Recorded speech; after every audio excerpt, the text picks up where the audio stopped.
ఎవరికి చెప్పరు. మీరు మీ డ్యూటీ చేసుకోండి, ప్రైవేట్ ప్రాక్టీస్ చేసుకోండి, నాకు అభ్యంతరం లేదు. చాలా బాధాకరమైనటువంటి విషయం ఏంటంటే ఇక్కడి నుంచి జిల్లా హాస్పిటల్ నుంచి మీ ప్రైవేట్ ప్రాక్టీస్ చేసింది మీరు పంపించి అక్కడ ట్రీట్మెంట్ చేస్తారు. చాలా మంది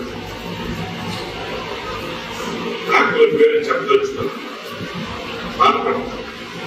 అవన్నీ జరుగుతున్నాయి. ఇష్టం లేకపోతే ప్రైవేట్ ప్రాక్టీస్ లో సీరియస్ గా మీరు మీ ప్రాక్టీస్ జరుగుతుంటే ఎవరైనా వస్తే వెంటనే వచ్చి రిఫర్ రాసేస్తారు. ఒక్క కాటుకు రిఫర్ సిగ్గుండాలి కదా, ఒక్క కాటుకు రిఫర్.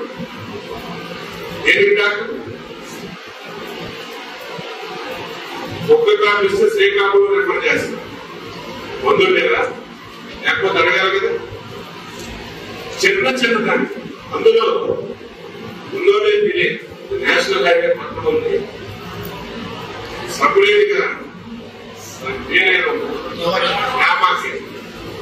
ఉందో లేదో నాకు తెలియదు. నడుస్తుంది అంటే ఉన్నది. రామాకేర్ ఎందుకు పెట్టారు? రామాకేర్ మీన్స్ యాక్సిడెంట్ ఎమర్జెన్సీ పెట్టారు. యాక్సిడెంట్ ఎక్కడ దొరుకుతాయి? నేషనల్ హైవే దొరుకుతాయి. 20 కిలోమీటర్లు 22 కిలోమీటర్లు 15 నిమిషాలు ఇక్కడ రావచ్చు. రామాకేర్ సెంటర్ మీకున్న హాస్పిటల్ డాక్టర్స్ కొంతమందికి బయట హాస్పిటల్ కి డెప్యుటేషన్ చేస్తారు. ఎనస్థీషియా లేదు, జనరల్ మెడిసిన్ లేదు, ఇంకేం హాస్పిటల్ ఇది? ఏం చేస్తున్నారు? కనీసం నీకు తెలిసిన తర్వాత మంత్రైన తర్వాత వచ్చేది ఒకరు ఈ హాస్పిటల్ ప్రాబ్లమ్స్ ఉన్నాయి, డాక్టర్స్ లేరు, ఒక్కడే మీరు చెప్పిన మాట్లాడుతుంది.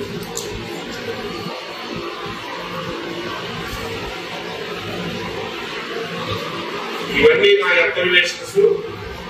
నేను కూడా 3 బాక్సులు కొన్నాను, 3 బాక్సులు తెచ్చాను. ఈ హాస్పిటల్లో 3 దగ్గర 3 బాక్సులు నేనే పెడతాను. ఫిర్యాదులు పెట్టి 2 అక్షరాలతో రాస్తాను. ప్రజలకు అందరికీ, ఈ హాస్పిటల్కి వచ్చిన పేషెంట్లు అందరికీ మీడియా ద్వారా మీటింగ్ లో కూడా చెప్తాను, విన్నపిస్తున్నాను. మీకు ఈ హాస్పిటల్లో బయటికి చెప్పలేరు, బయటికి చెప్తే డాక్టర్ చూడరు. దక్షిణ పోలేదంటే ఏఎన్ఎం సైన్స్ రాదు. బయట పడితే భయం. ఎవరైనా సరే అందరికీ నేను 3 మీడియాలో 3 ప్లేసుల్లో పెట్టిస్తున్నాను. దాని మీద ఫిర్యాదు కోసం రాశారు, తాళం వేస్తారు, తాళం నా దగ్గరే పెట్టుకుంటారు. ఎవరైనా నిర్మోహమాటంగా నిర్భయంగా ఏ డాక్టర్ వాళ్ళు కానీ, ఏ నర్సు వాళ్ళు కానీ, ఏ స్టాఫ్ వాళ్ళు కానీ గౌరవం లేకుండా ప్రవర్తించిన, సరిగ్గా చూడలేకపోయినా ఒక చిన్న స్లిప్ మీద రాయండి, ఆ బాక్స్ లో పడేయండి.